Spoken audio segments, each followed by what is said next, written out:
Ce vieillard de 87 ans a réussi à cacher un lourd secret pendant plus de 10 ans. Il faut dire qu'il n'avait pas du tout le profil type. Leo Sharp, ancien combattant durant la Seconde Guerre mondiale, était au début des années 2000 un horticulteur et fleuriste reconnu dans le Michigan. On dit qu'il était tellement fort en jardinerie que le président George Bush aurait demandé à ce qu'il vienne s'occuper des plantes de la Maison Blanche. Malheureusement, la crise financière de 2008 n'épargne pas Leo Sharp, qui voit son carnet de commandes désemplir à mesure que le pouvoir d'achat des ménages américains diminue. Et c'est là que sa vie tranquille de vieux bascule.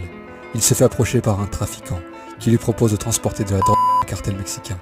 Et ce n'est pas n'importe quel cartel, on parle du cartel de Sinaloa de Joaquin Guzman, plus connu sous le nom d'El Chapo. Leo Sharp accepte le job et fera la mule pendant de nombreuses années, sans jamais éveiller les soupçons de la DEA. Mais en 2011, Leo Sharp est finalement arrêté sur une route du Michigan. Alors âgé de 87 ans, le vieil homme transporte ce jour-là 104 kilos de neige dans son coffre. Cette incroyable histoire a inspiré le film